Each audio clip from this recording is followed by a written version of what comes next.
할렐루야. 네, 새로 시작된 한 주간 하나님의 은혜 안에 승리하시는 성도님들이 되시기를 주님의 이름으로 축복합니다.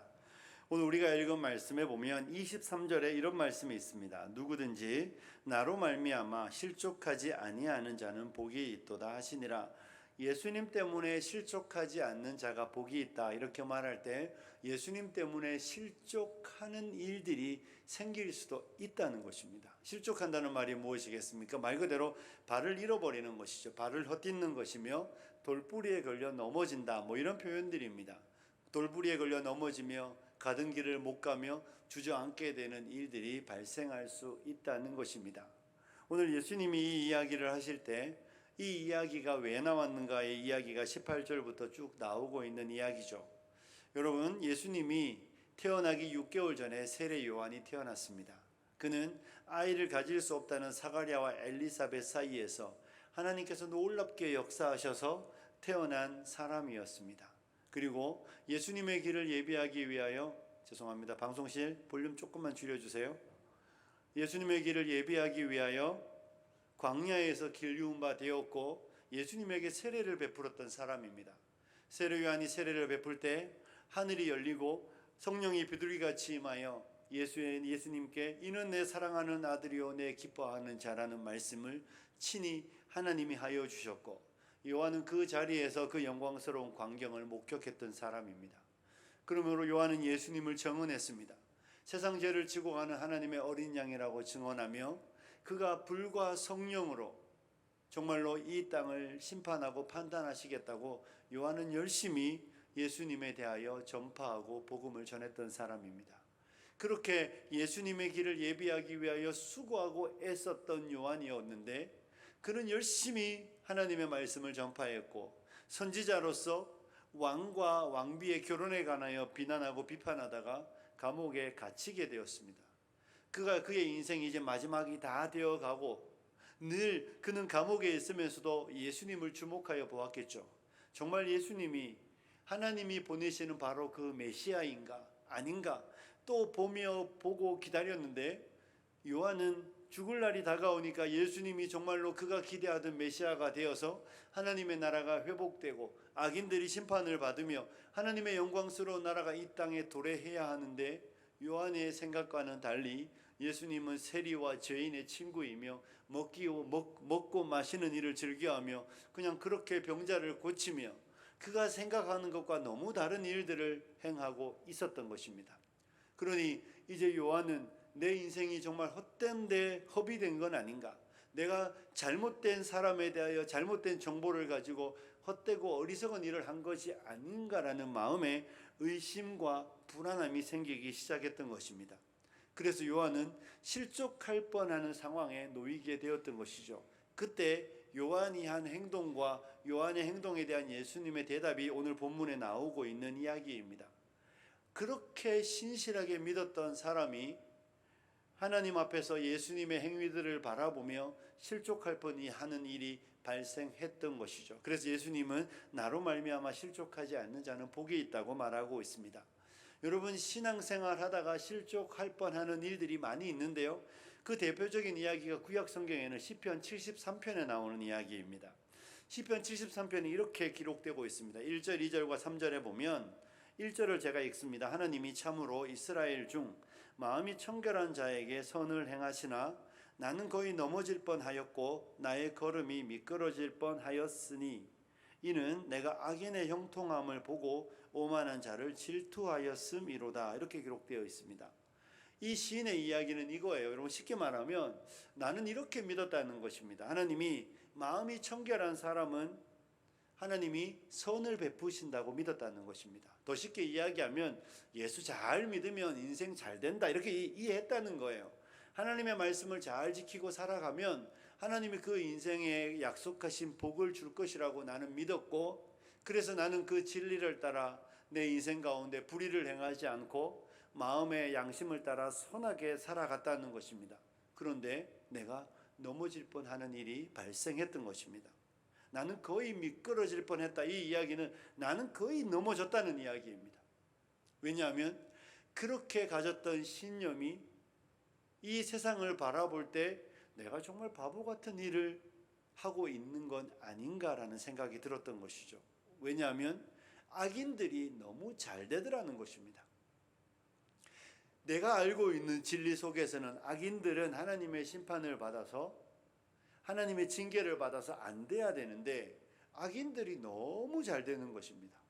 악인들의 삶이 너무 형통하니까 이 시인이 내가 그들을 질투할 뻔했다 이렇게 말하는 것이죠. 그들을 질투했다라고 말하고 있습니다. 질투가 뭡니까? 왜 질투합니까?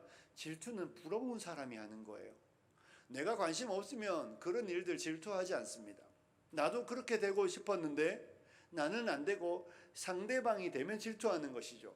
나도 저 악인들처럼, 악인은 아니지만 악인들의 결과를 나도 누리고 싶었는데 나는 못 누리는데 악인들은 너무 형통한, 나도 형통하고 싶었는데 나는 형통하지 않은데 악인들은 너무 형통하니까 시인은 그들을 질투했고 그들이 부러웠으며 그 일들로 인하여 내가 가졌던 신앙의 신념, 하나님께서 마음이 정결한 자에게 선을 베푸신다고 믿었고 그렇게 살아간 삶에 대해서 회의를 갖기 시작했던 것이죠.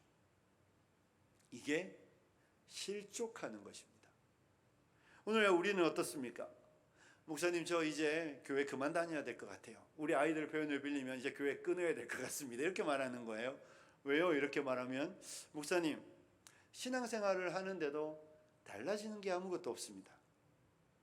예수를 믿고 신앙생활을 하는데도 내 삶의 변화는 아무것도 없습니다. 여전히 우리의 형편은 어렵고 여전히 불신자들의 형통함과 달리 나는 이렇게 어렵고 우리 아이들이 그렇다고 잘 되는 것도 아니고 나는 열심히 기도하는데 하나님이 내 기도를 들으시지도 않고 뭘 신앙생활을 이렇게 굳이 해야 하는지 모르겠습니다. 예수를 믿으면 더 나아질 것 같은데 가정의 어려움은 계속해서 있고 관계는 더 나아지지도 않으며 이 어려움의 연속인데 이렇게 어려움의 연속인 내 삶에서 과연 신앙을 지키며 살아가는 것이 맞는 일인지 모르겠습니다.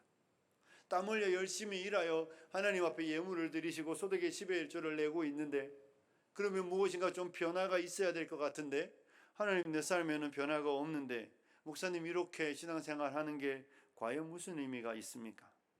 나름대로 열심히 기도하는데 이러면서 신앙을 떠나야 되겠다고 이야기하는 분들이 가끔 있습니다. 사랑하는 성도 여러분, 이런 게 실족하는 것입니다. 이런 게 넘어지는 것입니다. 마음에 의심이 생기고 마음에 불신이 생기며 한 걸음 더 나아가면 노여움이 마음에 가득 차는 것이죠. 그리고 이 상황에 놓여 있을 때에 우리는 신앙에 대하여 무너지게 되고 신앙을 떠나는 일들이 발생하게 되는 것입니다. 사랑하는 성도 여러분, 실족할 뻔하는 상황에 놓일 때 하나님의 백성들은 과연 어떻게 해야 하는 것입니까? 하나님의 백성들은 이런 상황 가운데 놓일 때 도무지 내가 알고 있는 것과 내 삶의 현실이 너무 동떨어져서 이해할 수 없는 이 상황에 놓일 때 우리는 어떻게 해야 할까요? 어떻게 해야 할 것인가에 대한 이야기를 하기 전에 제가 먼저 여러분에게 주의해야 되는 말씀을 하나 드리겠습니다. 이때 우리는 마귀가 역사한다는 사실에 잊지 않아야 합니다. 마귀는 틈을 아주 좋아합니다. 그리고 그 틈을 비집고 들어와서 우리로 넘어지게 하며 쓰러지게 하며 믿음을 떠나게 하는 존재가 마귀입니다. 에덴 동산을 기억해 보십시오. 아담과 하와가 함께 있을 때 마귀가 하와에게 찾아오지 않았습니다. 하와가 혼자 있을 때 마귀는 찾아와서 하나님이 동산의 모든 나무의 실과를 먹지 말라고 하더냐라고 말하며 하나님에 대하여 의심과 아주 하나님이 선하지 않은 분인 것이라는 것처럼 질문을 던지기 시작하죠. 그 이야기를 듣고 하와가 뭐라고 말합니까? 하나님이 동산의 모든 나무의 실과를 먹어도 된다고 말씀하셨는데, 그런데 이 동산 중앙에 있는 나무의 실과는 먹지도 말고 만지지도 말고 너희가 먹으면 죽을까 한다라는 하와의 이야기를 마귀가 들었습니다. 그의 이야기가 이미 진리에서 왜곡되기 시작했죠. 하나님은 먹지 말라고 그랬습니다. 죽는다고 말했습니다. 죽을까, 만지지도 말라 이러면서 하와의 마음에 잘못된 이해들의 틈을 삐집고 들어와 마귀가 하와를 유혹했고 마귀는 성공하여 하와는 선악과를 따먹는 일들이 발생했죠. 틈이 생기면 들어오는 것입니다. 틈이 생기면 의문과 의심을 증폭시키며 우리로 하여금 신앙이 아니라 불신앙을 만들어내게 하는 게 마귀인 것이죠. 여러분, 욥기 2장 9절에는 이런 말씀이 있습니다. 욥 아시잖아요, 그죠?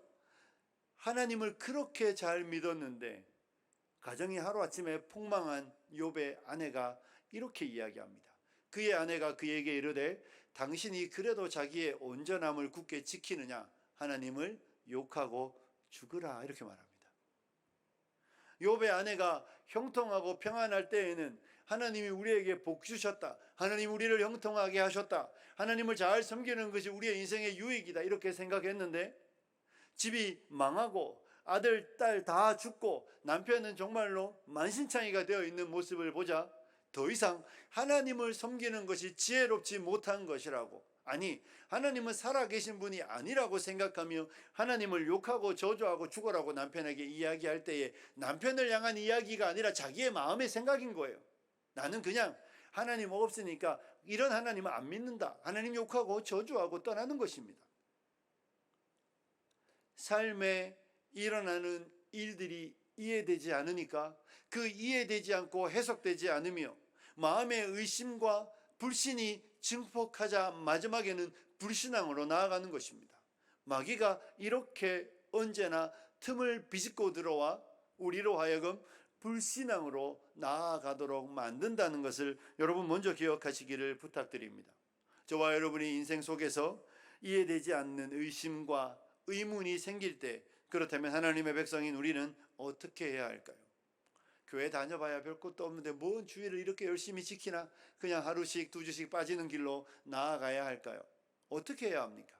오늘 요한은 우리에게 그 지혜로운 삶의 방식을 가르쳐주고 있는 것입니다. 19절 이렇게 되어 있죠. 요한이 그 제자 중 둘을 불러 주께 보내어 이르되 오실 그이가 당신이오니이까 우리가 다른 이를 기다리오리까 하라 하매, 그들이 예수께 나아가 이르되 세례 요한이 우리를 보내어 당신께 여쭈어 보라고 하기를 오실 그이가 당신이오니이까 우리가 다른 이를 기다리오리이까 하더이다 하니. 번역이 참 어렵습니다. 여러분, 되게 간단한 이야기입니다. 요한이 감옥에 있으니 직접 못 가니까 그의 두 제자를 보내는 것입니다. 그리고 예수님께 이렇게 물으라는 것입니다. 당신 맞습니까? 이렇게 물으라는 거예요. 당신이 정말 그 사람 맞습니까? 아니면 다른 사람을 기다려야 할까요? 이렇게 물으라고 요한은 제자들에게 부탁하는 것이고 제자들이 가서 물었던 것입니다. 사랑하는 성도 여러분, 요한은 죄인들의 특징인 그 행동을 하지 않는 것이죠. 여러분, 이 죄인들의 특징이 하나 있는데 죄인들은 뭐 잘하는지 아십니까? 단정하기를 잘합니다. 단정하는 말 아시죠? 딱 잘라서 판단하고 결정해버리는 것입니다.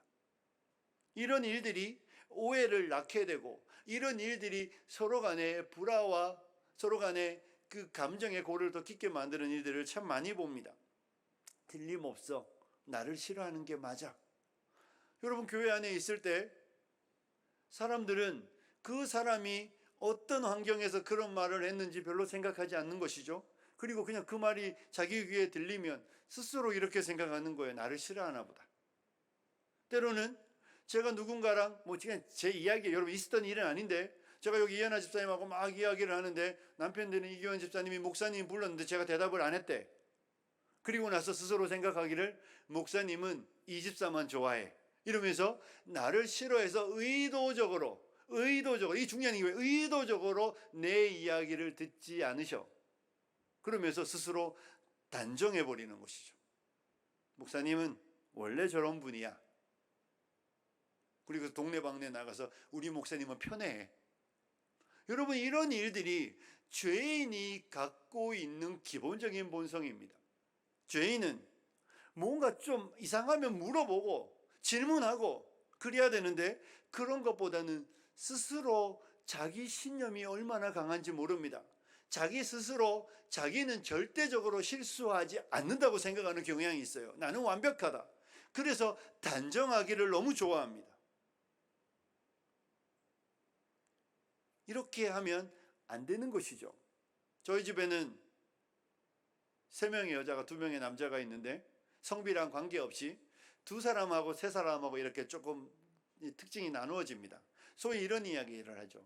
멀티가 안 되는 사람, 소위 말하면 한 번에 두 가지를 못하는 사람이 있고 한 번에 두 가지를 하는 사람이 있습니다. 저는 후자입니다. 저는 한 번에 두 가지에 되게 잘 들어서 되게 피곤한 스타일인데, 저와 한 집에 사는 저희 아내는 잘 안 들리나 봅니다. 그래서 자꾸 뭘 하고 있으면 옆에서 가끔씩 제가 말을 하는데 대답을 안 해요. 그럼 가끔 이제 보고 있으면 대답을 안 하는 게 아니라 못 하는 거죠. 왜? 안 들리니까. 그러니까 저희 아내는 한 가지에 집중하면 안 들립니다. 엄청난 집중력이죠. 가끔씩 저는 왜 내가 뭔 이야기를 하고 있지 이런 생각이 들 때가 너무 많습니다. 처음에는 왜 저러지? 그런데 시간이 가면서 알게 되죠. 두 가지를 한 번에 못하는 사람이구나. 그래서 지금 하고 있는 일에 빠지면 그 옆에 있는 사람이 뭔 이야기를 해도 안 들리는구나. 그렇게 이야기를 하고 물어보면 될 일인데 안 물어보고 우리 사모님 안 듣는다. 그렇다는 이야기가 아니라 그런 사람이라고 알려주는 거예요. 안 듣는다 이러면서 오해가 교회 안에 이렇게 많이 퍼지는 거죠. 여러분, 단정하면 안 됩니다. 이해가 되지 않으면 그 이해되지 않는 걸 스스로 마음에 딱 간직하다가 마귀가 틈을 타서 부채질이 싹 알려주면 이만하게 만들어서 사람 이상하게 만들면 안 됩니다. 저와 여러분이 이해되지 않는 삶의 자리에 놓일 때 우리가 해야 되는 방식은 딱 하나입니다. 물으면 됩니다. 사람 관계이면 물으시면 돼요.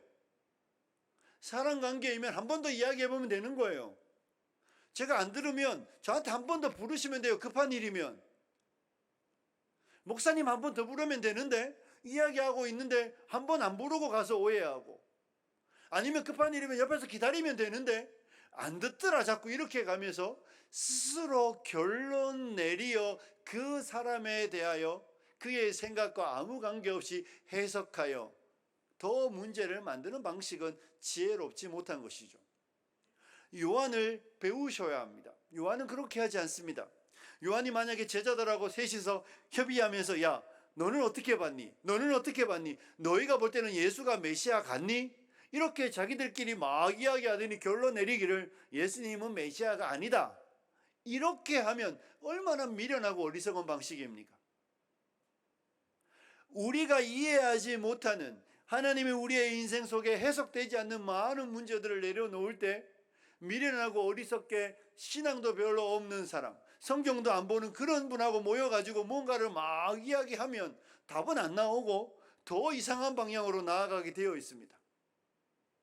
우리가 그런 문제가 있을 때 해야 되는 방식이 딱 하나입니다. 그것이 무엇입니까?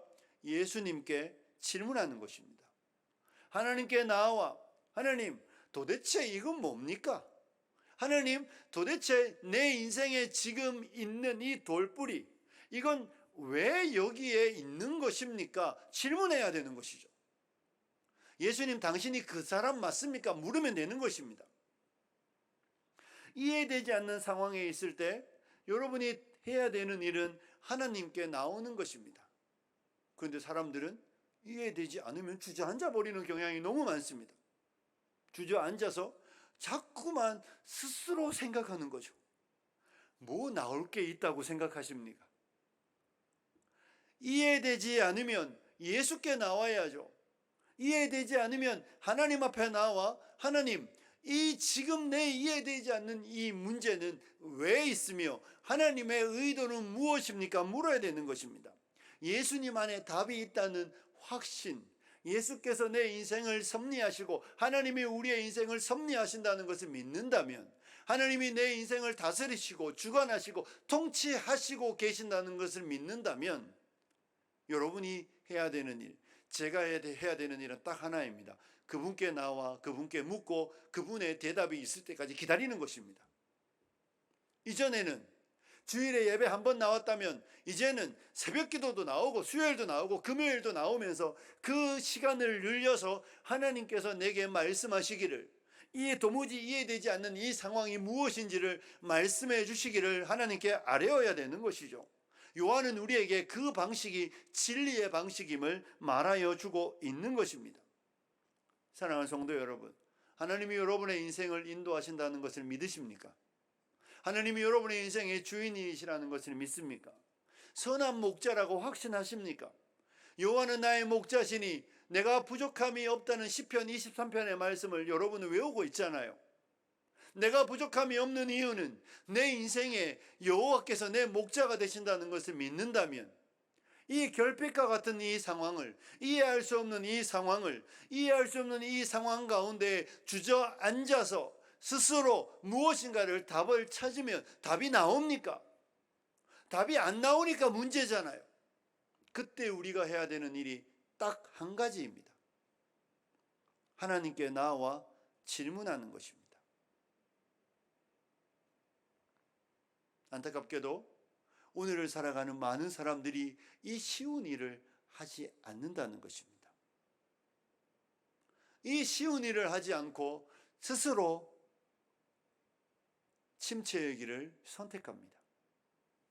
스스로 침체의 길을 걸어가서 하나님은 선하지 않으셔, 하나님은 의로운 분이 아니야, 하나님은 내게만큼은 좋은 목자가 아니야 라고 말하며 믿음을 버리든지 주저앉아 그렇게 오랜 세월을 허비하는 분들을 만난다는 것입니다.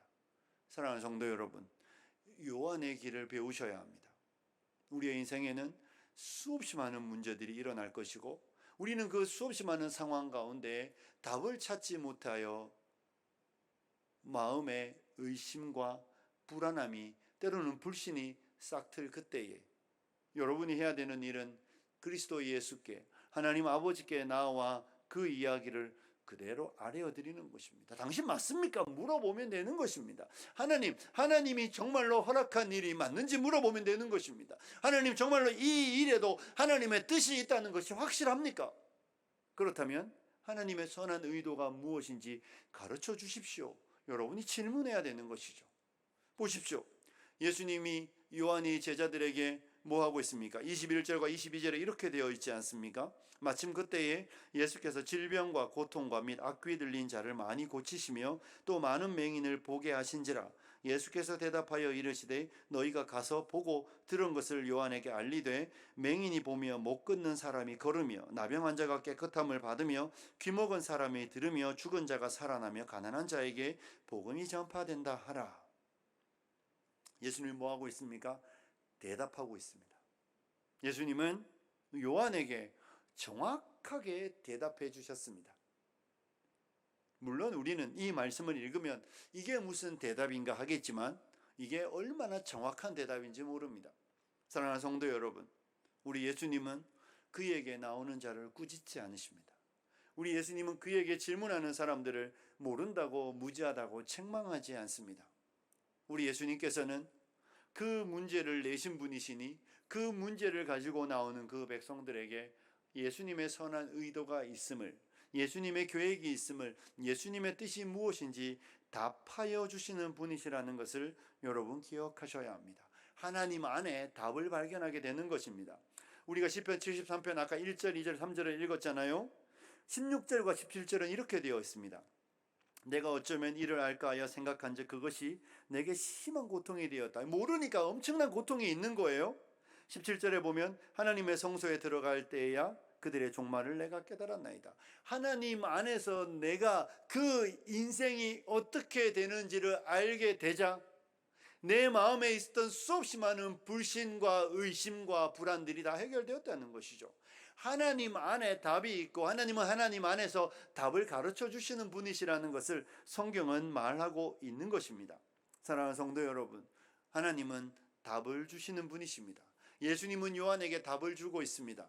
오늘 우리는 이 말씀이 22절의 말씀이 왜 답인가 이렇게 물을 수 있을지 모르지만 사실 이 22절의 이야기는 성경을 잘 아는 세례 요한에게는 완벽한 답입니다. 구약 성경에 능통했던 세례 요한은 어쩌면 구약 성경 전체를 외우는 사람인지도 모릅니다. 학자들에 의하면 요한이 에세네파에 속한 사람이라고 말하는데 그들은 금욕하며 말씀 탐구에 전념하는 사람들이었습니다. 여러분, 바리새인들, 우리가 성경에 나와 있는 바리새인들, 율법 학자들 되게 무시하는 경향이 있는데, 예수님이 무시하니까 우리도 무시하는 경향이 있는데, 무시할 사람들이 아닙니다. 모세오경을 통째로 외우는 사람들입니다. 그들이 두루마리 성경을 들고 만약에 창세기를 들고 이런 농담들이 있습니다. 바늘을 들고 바늘을 꾹 찔러 넣으면 그 두루마리 성경에 바늘에 찔리는 알파벳이 무엇인지 알 정도로 능통한 사람들이라는 말이 있습니다. 여러분 아세요? 성경 2장 펴놓고 바늘로 쿡 찌른 다음에 이 뒤에 무슨 글자에 바늘이 꽂혔을까? 아무도 모릅니다. 그런데 이들은 성경하면 누르면 성경이 나오고 성경을 통째로 외우는 사람들이었습니다. 바리새인들도 그렇고 이 세례 요한도 그렇게 성경에 능통한 사람이었습니다. 그러므로 예수님이 하고 있는 이 22절의 말씀은 요한이 딱 들으면 성경이 명확하게 생각나는 말씀입니다. 이사야 35장 5절과 6절, 61장 1절인데요. 우리 같이 한번 읽어보겠습니다. 이사야 35장 5절 6절입니다. 그때에 맹인의 눈이 밝을 것이며 못 듣는 사람의 귀가 열릴 것이며 그때에 저는 자는 사슴같이 뛸 것이며 말 못하는 자의 혀는 노래하리니 이는 광야에서 물이 솟겠고 사망에서 시내가 흐를 것임이라. 61장 1절입니다. 주 여호와의 영이 내게 내리셨으니 이는 여호와께서 내게 기름을 부으사 가난한 자에게 아름다운 소식을 전하게 하려 하심이라. 나를 보내사 마음이 상한 자를 고치시며 포로된 자에게 자유를, 갇힌 자에게 노임을 선포하며. 여러분, 이 2절 말씀 그리고 다른 구절에도 있는데요, 이 이야기는 이사야서가 예언할 때에 모든 유대 랍비들과 유대 선생님들은 메시아가 오면 이 일을 한다는 것을 다 알고 있었습니다. 메시아가 오면 안진뱅이가 걷고 소경이 눈을 뜨고 기적이 일어나고 하나님의 복음이 전파된다는 것을 누구나 알고 있었습니다.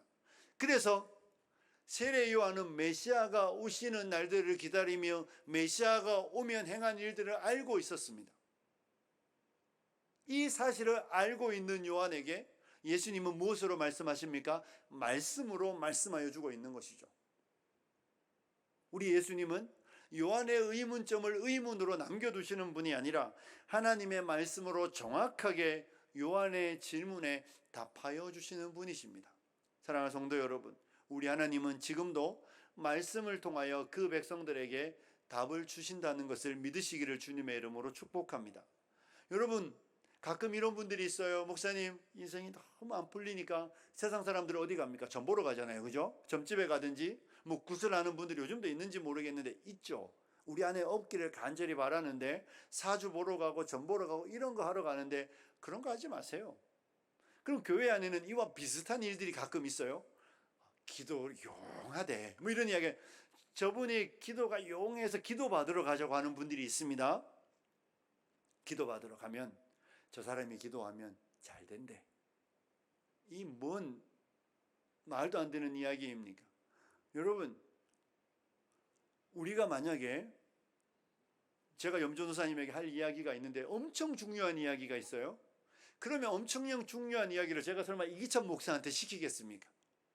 이기찬 목사님 염전도사님한테 전해줘. 이런 이야기는 별로 안 중요한 이야기예요. 그런데 정말 중요한 이야기, 오해가 생기면 안 되는 이야기, 그리고 와전되면 안 되는 이야기, 정확하게 전달되어야 되는 이야기는 전화로도 안 합니다. 뭐 합니까? 부르죠. 불러서 얼굴과 얼굴을 대면하고 정확하게 전달해 줍니다. 그래야 이 사람에게 의중이 정확하게 전달되잖아요. 제가 이 말씀 왜 드리겠습니까? 하나님이 그 중요한 일을 왜 그 사람에게 이야기하냐고요. 하나님이 여러분의 인생에 그 중요한 이야기를 왜 그 다른 제3자의 입을 빌려 그런 방식으로 말씀하시기도 하지만 거의 안 하십니다. 그 중요한 이야기는 누구에게 합니까? 여러분에게 합니다. 어떤 방식으로요? 말씀으로. 하나님이 우리에게 주신 이 말씀으로 성령의 깨닫게 하심을 통하여 여러분에게 말씀하시니까 여러분이 질문이 생기고 의문이 생기면 말씀을 들을 수 있는 자리로 여러분의 몸을 이끌어야 된다는 이야기죠. 가끔 꿈으로도 하시는데 가끔이에요. 가끔 추구하면 안 된다는 이야기예요. 꿈은 99% 개꿈. 뭐라고요? 몇 프로? 99.9% 개꿈이고 0.00001% 가끔 하나님이 위급하거나 응급할 때의 꿈으로 말씀하시는데, 그 0.00001%의 방식을 자꾸 하고 싶어하는 분들이 있는데 하지 마세요. 그 방식은 추구하면 안 됩니다. 부작용이 너무 많습니다.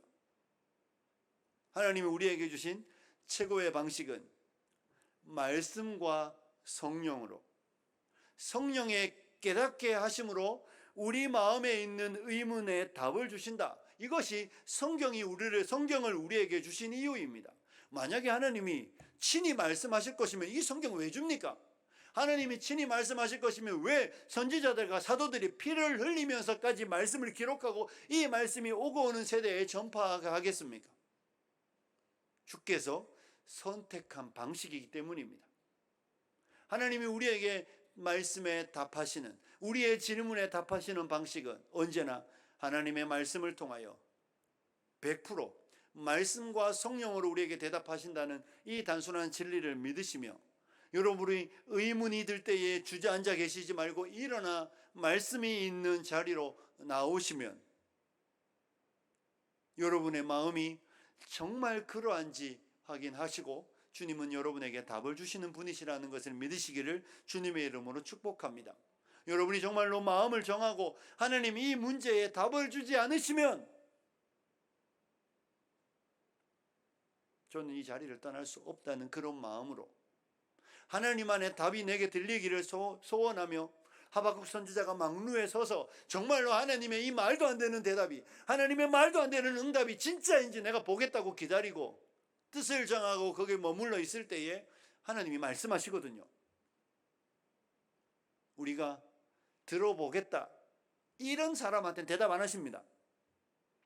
하나님 들어볼 테니까 한번 해보고, 우리는 사실 하나님의 음성이 안 들린 게 아니라 안 들린 것처럼 할 때가 사실 훨씬 많습니다. 왜 안 들린 척 하죠? 내가 기대했던 답하고 다른 거죠. 나는 그 대답을 기다리지 않았는데 하나님이 내 마음에 주시는 대답이, 하나님의 대답이 내가 기대하는 것과 다르니까 안 들은 것처럼 이야기하고 안 들린 것처럼 말하고, 못 들었으니까 그냥 말씀 안 하셨다고 말하지, 하나님은 정말 듣고 싶어 하는 사람에게 하나님의 의도를 정확하게 가르쳐 주십니다. 물론 순종이 어려울 때는 있을 것입니다.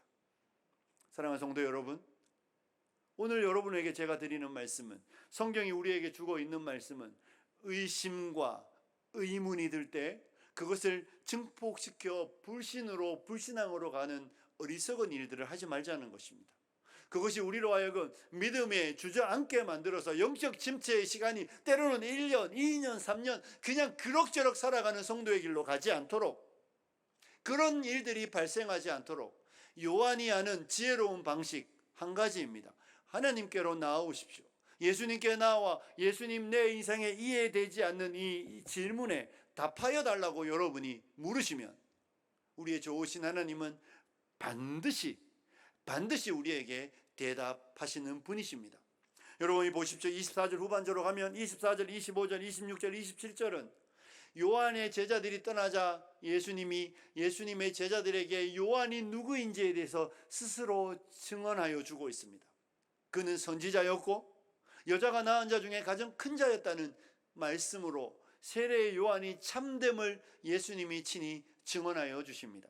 사랑하는 성도 여러분, 저와 여러분이 이해되지 않는 인생의 난제 앞에 어려워하지만 하나님께 질문을 구하고, 하나님께서 그럼에도 불구하고 이해되지 않음에도 하나님의 선하심을 믿으며 그 질문을 던지면서 계속해서 말씀의 길을 걸어가고 하나님의 백성의 길을 걸어가면 주님은 말씀하실 뿐만 아니라 우리의 신앙이 참됨을 하나님이 스스로 우리를 증언하여 주신다는 것이죠. 사람들이 하는 것이 아니라 하나님이 우리에게 내가 너를 사랑한다는 것과 네가 내 사랑하는 자라는 것을 친히 증언하여 주시는 것입니다. 그러므로 의심하거나 불신하지 마시고 믿음에 주저앉지 마시고 여러분의 삶의 그 문제를 그리스도의 보좌 앞으로 나와 하나님의 은혜의 보좌에 나와 질문할 때에 하나님의 답을 들으시고 그 답을 들으며 그 길을 묵묵히 꾸준히 계속해서 걸어가면 하나님이 여러분으로 하여금 인정하실 것이며 여러분이 우리가 하나님의 택한 자녀이며 하나님의 백성이라는 것을 증명하시는 것을 여러분은 경험하게 될 것입니다. 사랑하는 성도 여러분, 의심이 누구에게나 생길 수 있습니다. 우리의 인생은 언제나 의문과 문제투성이입니다. 여러분 1학년 1학기 때 시험 보고 1학년 2학기 때 시험 안 보지 않잖아요. 2학년 1학기 때도 시험 보고 2학년 2학기 때도 시험 보고 3학년, 4학년, 5학년, 6학년, 대학교 4학년 졸업할 때까지 시험 보는 이유가 무엇입니까? 배울 게 있기 때문인 것처럼 하나님이 우리의 인생을 살아가는 날들 동안 수없이 많은 문제를 던지는 이유는 우리를 향한 하나님의 선한 뜻들과 우리가 배우며 알아야 되는 하나님의 아는 지식이 필요하기 때문에 하나님 우리를 만들어가며 우리를 더 성숙시키기 위하여 우리의 인생에 많은 질문들을 하신다는 것을 잊어버리지 마시고, 질문에 하나님의 주시는 그 문제에 넘어져서 실족하지 않고 하나님께 나아와 하나님이 주시는 그 답을 깨달아 아시며, 그래서 하나님의 길을 걸어감으로 하나님을 영화롭게 하며 우리의 인생이 하나님 앞에 복된 성도의 삶을 살아내시는 저와 여러분이 되시기를 주님의 이름으로 축복합니다. 기도하겠습니다.